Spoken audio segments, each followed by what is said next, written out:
right. Well, today I have Aleesha with us, and Aleesha is a speaker, a mentor, an author. She's a healing coach. She does transformational coaching. I'm so excited that she's here to share her story and her journey and the miracles that she's seen along her way. So, Aleesha, thanks so much for being on the show. And I know you have a couple miracle stories that you're going to share, and you lived in Kenya for a year, so we're going to hear some of that. But start us out with your first miracle story and kind of take us on the journey of your life. Okay, well, I just want to say thank you. I'm so grateful for your invitation to be here. We were talking a little bit before, and I felt to just share it again. Like, I feel like every day is a miracle. I really do. I just feel like the fact that we live on this beautiful earth, that we have so much beauty around us, that we have nature, that we have one another, that we have the ability to heal and to overcome things. I just think day to day, like our ability to do that and the opportunity that we have to love each other, I just feel like it's all a miracle. So I just wanted to say that. And I'll say amen to that. I love that Yeah, because I totally agree. I do. I feel like my whole life is a miracle, from the things that I've experienced and gone through and where I am now. But there is one specific that I felt directed to share, and it was about probably 8 years ago. And I was living in Afton, Wyoming, married, had 4 kids. Had been struggling with depression for a good 15 years. And I think that just came from several things. I'd experienced a lot of trauma and abuse as a child and as a teenager, and all of that was triggered in being married and just going through, so many different things. But I just was at a point where I couldn't handle the pain anymore, and I didn't know how to deal with it. I was really aware, but I was in so much pain, and I just decided one night I went through for a drive, and I literally just found myself on a cliff, and I just was ready to be done. I was ready to drive off that cliff, and I literally was on the edge, with my hands on the steering wheel, just shaking and crying and just being like, God, I need you. Like, I need your help. I'm done. Like, I can't do this anymore. I'm ready to just be done. And there was nobody in the car with me. I was by myself on this dark hill. And literally in that moment, the radio came on, and there was this song, and the words are, He hears me. He Hmm. hears me when I'm crying in the night. It's a Hillary Weeks song. If you know her, you can go and look it up. But it was one of my favorite songs at that time. But literally, it was the message of like, I am right here. And I just broke down, and this feeling of love came over me. And it was like, I'm right here. Like, you are not alone. So I had the courage to back my car off the cliff, and I just sat there and sobbed. And God began to speak to me and just said, Your time is not finished here. I have so much for you to do. This is a small moment. I know you're in pain. I'm here. I'm right here. And I promise things are going to get better. And I was like, okay. That's beautiful. So, yeah. So that night, that was the beginning actually of a journey for me, really to start to come into healing, because I held on to that promise that he had said to me, you're not done yet. Like, there's more for you to do. And I actually remember seeing in my mind's eye a whole bunch of people, in the sense of, these are people that you're meant to touch, that you're meant to make a difference. And so it wasn't just a little like, you're not done yet. It was like, and here, let me show you what is coming. And Mm. so I was like, okay, there is more for me to do, because it wasn't a small amount of people, it was a large amount of people. And so I just slowly started putting my life back together, and having things come to help me get well. I learned about the power of forgiveness and some healing work, so I was able to release a lot of hurt and a lot of pain. That was a miracle. Because I didn't even know about that stuff. I didn't even know about, how holding on to emotions and how it builds up and how it keeps us stuck.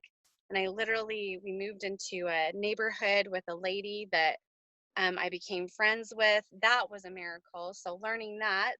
And then I had literally a nutritional supplement that came in from a friend that I went to high school with that completely shifted everything for me and brought me out of depression.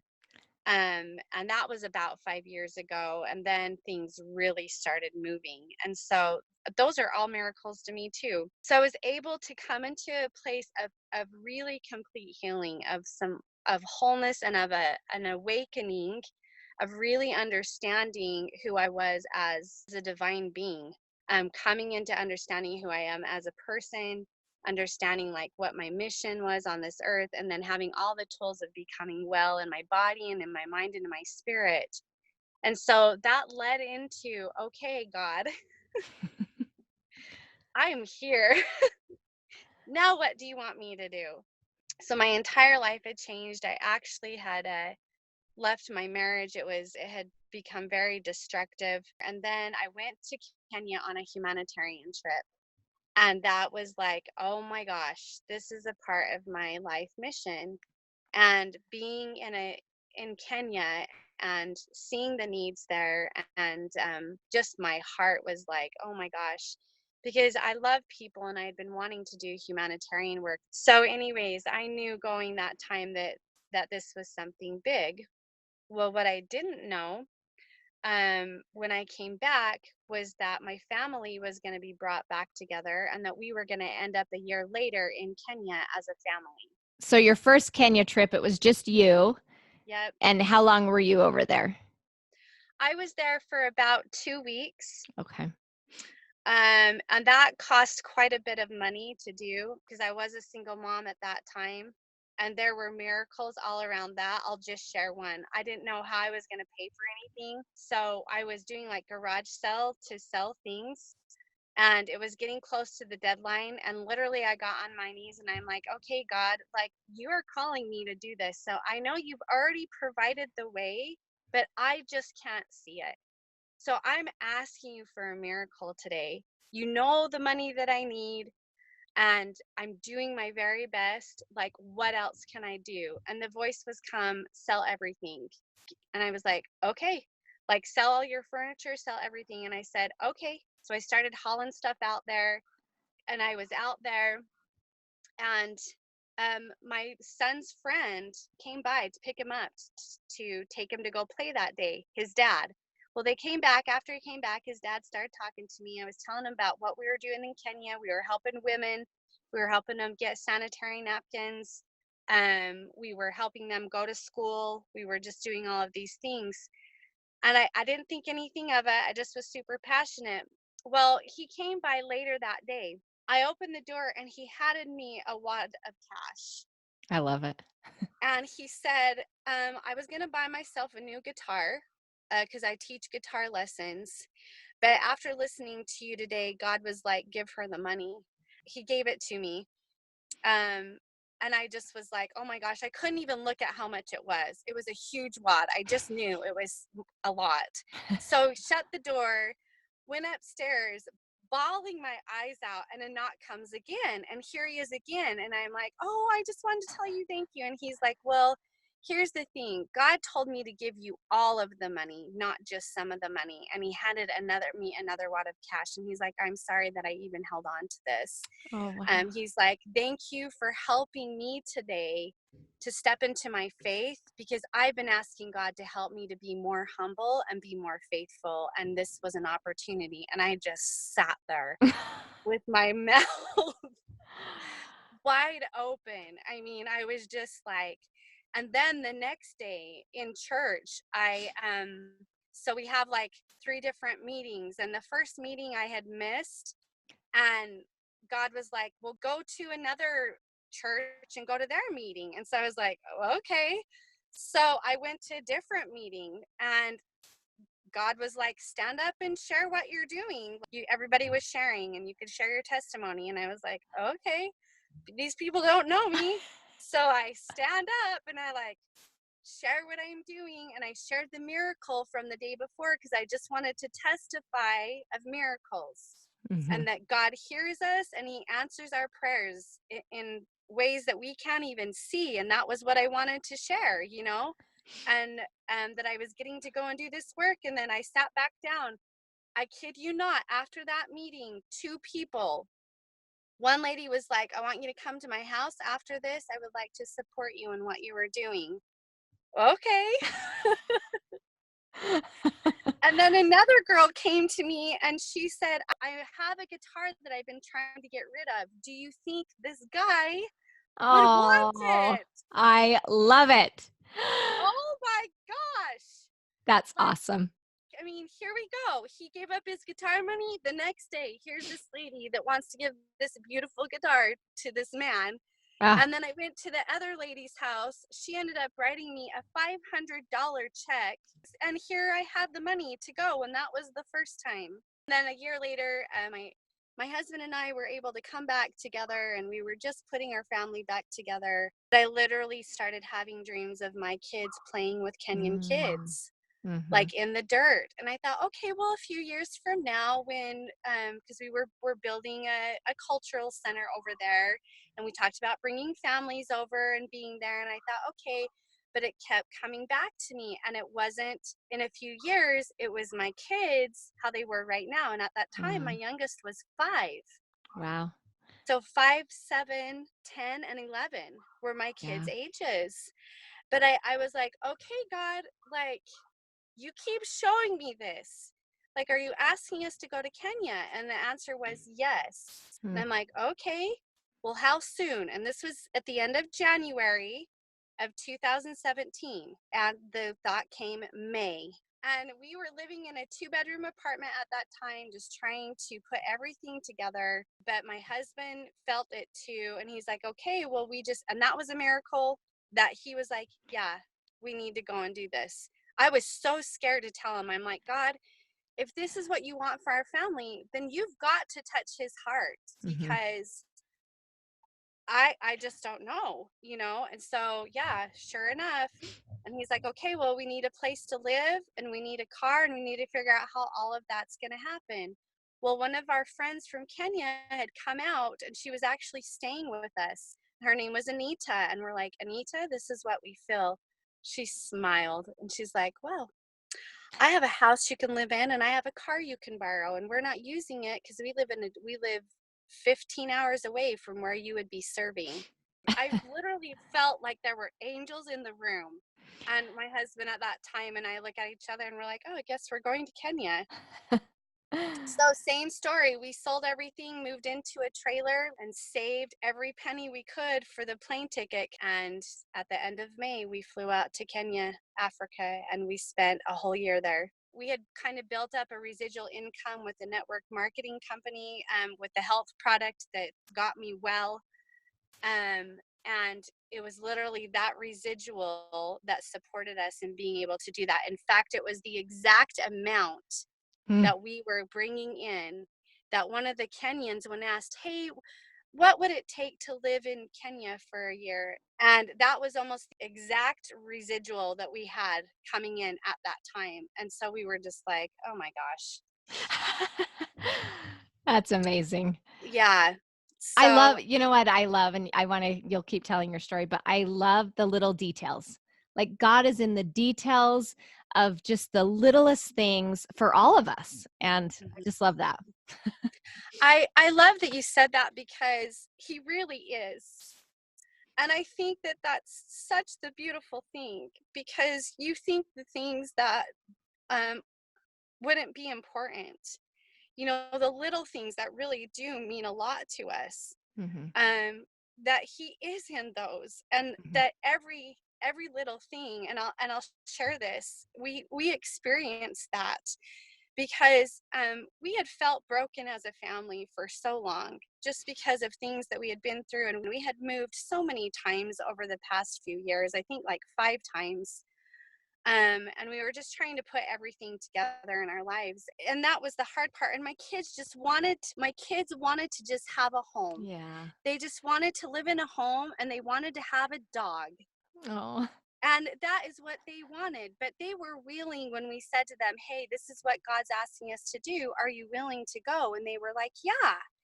And I said, I feel like we're there to love people, but I also feel like we're there to teach people about Jesus and all of the miracles that come when we follow God, when we're willing to say, okay, Mm-hmm. and they said, yeah, mommy, we'll do that, and they sacrificed so much. They Yeah. lived in that little trailer.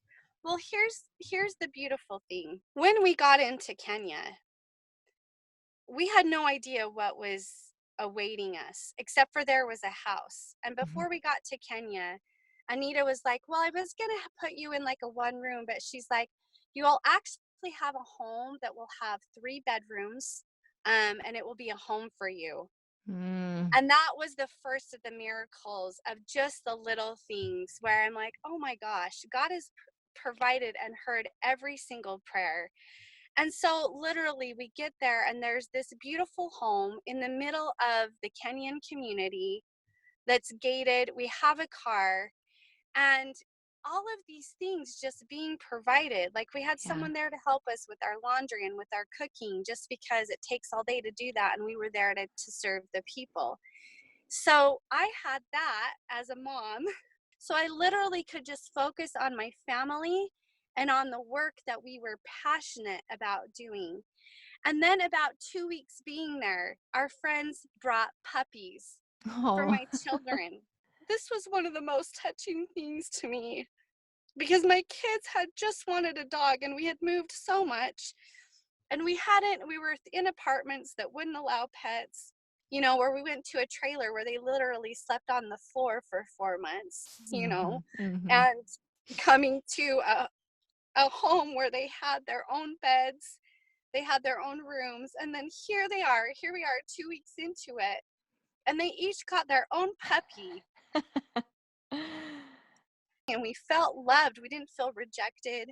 Mm-hmm. We didn't feel like less, Mm-hmm. and felt we were seen as having so much, Mm-hmm. Mm-hmm. and so we got to see ourselves in the eyes of others and to see ourselves as people that were so valuable and loved. And Mm-hmm. so as a family it also assisted us in many ways. And so yeah, the Oh, details. I love that. Oh, Yeah. so what kind of work were you doing over there? I had been working with the organization 100 Humanitarians. What 100 Humanitarians does is they actually do self-sufficient projects. So we go in and we say, okay, what are you already doing to leaders in the community that are already there? What are you already doing? And that was Anita's hometown. Okay. Um, and so we said, how can we support what you're already doing? Uh-huh. And so we taught them how to build garden boxes so that they can raise that food to feed their families, because there's a lot of single mothers there because of early childhood marriage and then also female circumcision and just different things. We would also provide chickens and a cow and a goat. We called it the business box for families, so they could feed their families, but also sell those things or trade those things for business as well. Hmm.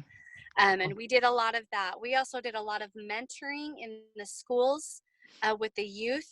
My daughter and I, we would travel with the Days for Girls. We had a sewing center there. And so that was employing women as well. So we would go with them and we would help present the kits. And so my daughter Anna and I got to speak with a lot of youth. 100 Humanitarians will fund the first child in school, those who have really no hope of a future. We will go in and fund those, the first in the family, because then they come back and they help their And family, and teach. we are seeing that now. So when we were there, we also raised funds. We built a literacy center so that Oh, people could learn and learn how to read and write and speak English. And now those who have graduated that we helped fund, they are now coming back to the literacy center and they are teaching their cool. moms Oh, and teaching people in the community what they need. that's So awesome. yeah, so it's all about just, teaching them how to fish. Mm-hmm, and mm-hmm. really doing things that are allowing them to progress, so that when we left, when we did, that they would continue forward. And that is exactly what's happening. Anita had moved back to her village by the time right before we left. And now she is moving forward with everything. And there's a group of men there that we taught, that they are now teaching garden boxes. By the time we left, these men they were so excited. We're like, you're it. You're the Mm-hmm. team. Like you're the garden box team, and they were, and they continue to do it. So That's yeah. awesome. Yeah, so just miracles I kid you not. Really, I felt like that whole year we really were just walking with God. And we definitely had so many challenges, as personally, as a family. We had the yin and the yang that year. So I will tell you, because we did come out as a family, and we had to restructure our family after that. And I actually ended up going through a divorce. Um that's a story in and of itself. But I just say that because on Facebook people are like, oh, they're like the perfect family, they like have all this going. And yes, we experienced miracles every day, but I will tell you, we were so human, and we definitely had our trials, or our opposition, along with the beauty. So but we made it through that year, and that was a miracle in and of itself. Yeah. What a neat experience, honestly, to give to your whole family, your children. I think the time to spend just as a unit, just as a family unit, Yeah. being united in one purpose, one cause, is very powerful. What I love too is, and I kind of fall into this trap sometimes, this mentality of I can't go and do these kinds of mission trips or humanitarian things with children. If I were single or if I were alone, I could do these things, which I love that you're demonstrating that we can do these things. And they do teach our children powerful lessons, beautiful life experiences, things that they'll learn and rely on throughout their whole journey through life. So, So much. And it was, in fact, what I realized, it was our whole family being there that just created so much learning for everyone. Because the family structure, I truly believe that one of the reasons Kenya is because the family structure has been so disrupted, yeah, and just really misunderstood. And they learned so much from us being a family, interesting. and even us being honest about some of our disconnects, some of our problems. Mhm. I would talk openly with them, and I would be like, sister, what would you do, like, help me, because I had a really good neighbor, and she just became my sister. And she's like, I noticed this. And I'm like, yeah. She's like, I felt that. And I'm like, yeah, sister, can you help me with this? So we Mhm. were just human beings, Yeah. and but what it did for our family. And I encourage families. In fact, I actually did a video series on preparing your family for third world living, and Oh. I felt really directed to do it because I feel like more and more families, and they are going and doing this, and they're being called to go and do it. Mhm. And there's some real preparation that comes. And also, when you're living in a third world country, how to stay together as a unit, Mhm. and to prepare for the things that come. And so I actually did create a course on it to help families, because there are so many that are going to do it, and it is so powerful. I mean, everybody has their opinion, and yes, my kids have seen things that some people will never see in their entire life. But I will Mhm. tell you, my children are compassionate, they are kind, they understand some things in depths, and they grew as people, but we also grew as a family. And yes, we've had some restructuring, is what I call it. But we're also still growing as a family in a different way. Mhm. But there was a miracle that I saw, and if I can share this one more. My 11-year-old, we went over there, and she was 11, and she turned 12 about a month in. I watched her, because she would go with us when we went to these schools to present to these young women the reusable sanitary napkins. And we talked, all about the body, and we talked very openly about sex, because girls there's a lot of misunderstanding there. They are being taken advantage of. There's just a lot of cultural things that they're still, they're still learning and they're still educating and shifting on. But I watched her go from being shy to where she would hide behind me, literally. And these young girls would ask to hear from her because they wanted to know why a girl their age would give up her life and come over to Kenya. And she started out where she would just stand and just say, "Hi, my name is Aleesha, and I'm 12 years old." And that was all she could say. There was a profound experience when we went to a Maasai school, and the Maasai are the most loving people, but the cultural, no buts, and the cultural traditions are extremely heavy in that culture.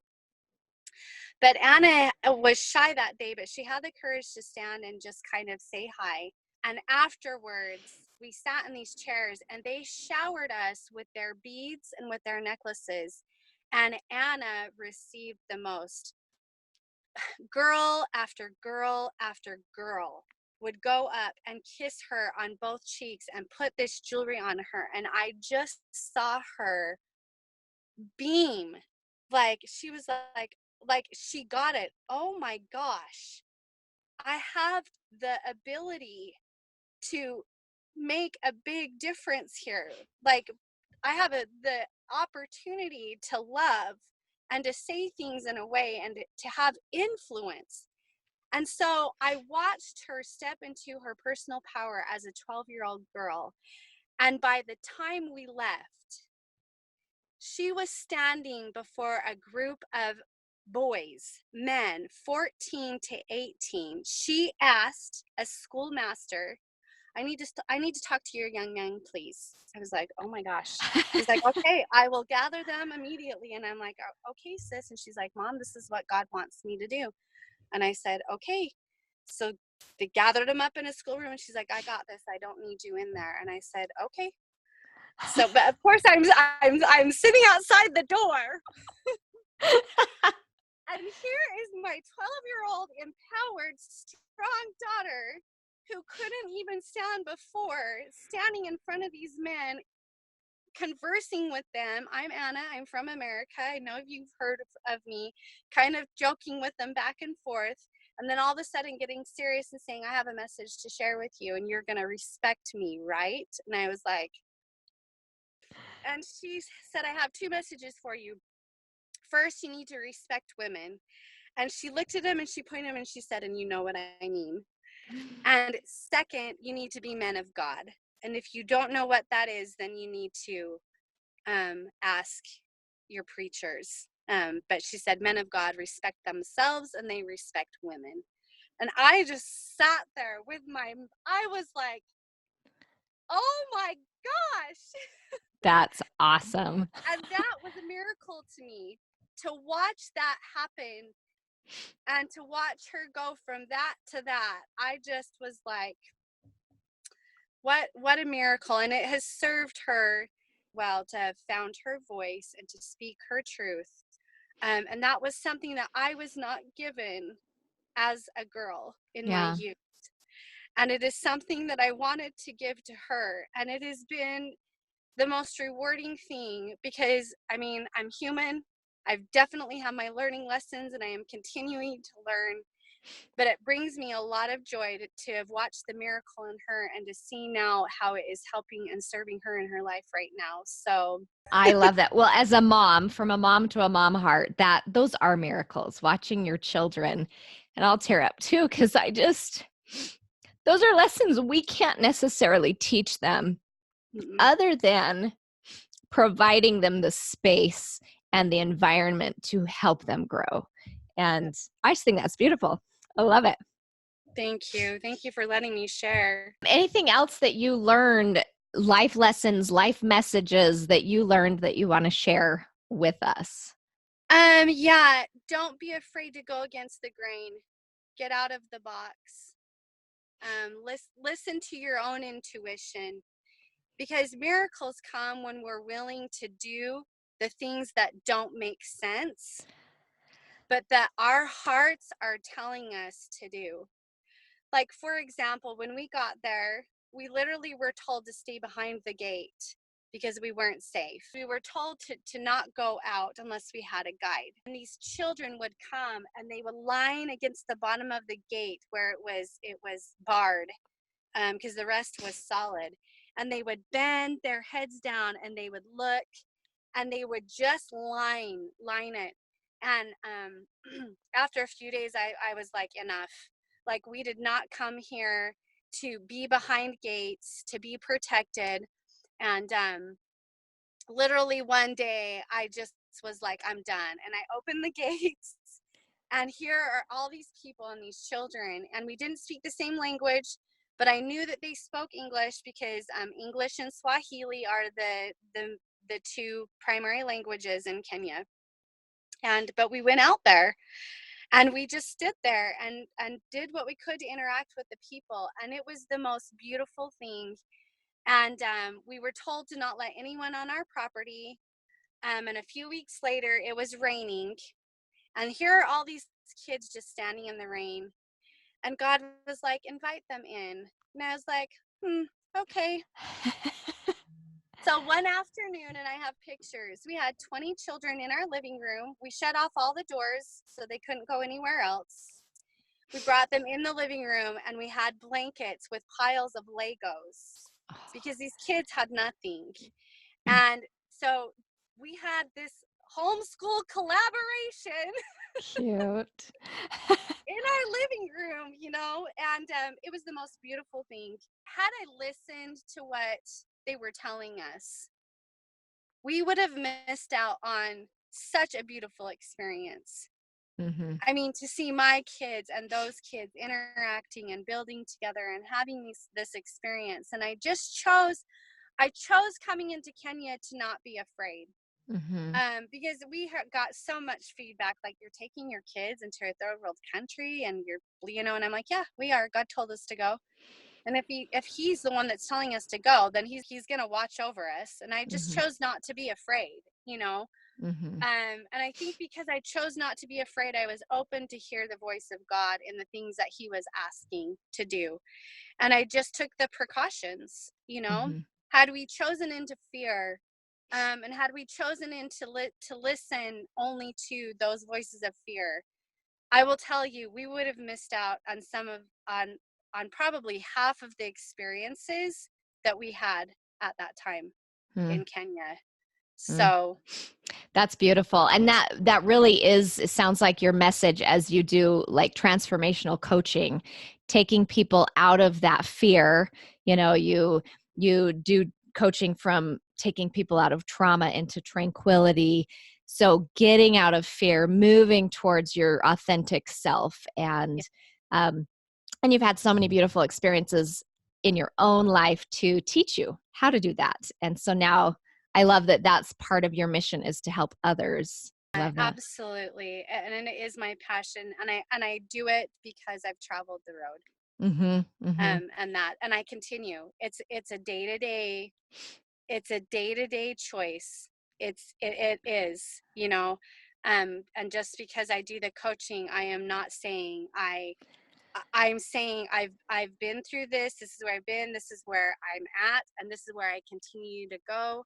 And if I can walk by your side and help you make that transition because it's real, Mm-hmm. and it's possible, then great. I'm honored. Sometimes we think, oh, we can't offer anything unless we're perfect or unless we've arrived. And that's just simply not true. I love that you acknowledge that you're in this still. The journey continues. And a coach is someone that's out playing on the field with you and giving you, pointers as you go. And so people can find you if they're interested in some of your work. You have a website, aleeshaspeaks.com.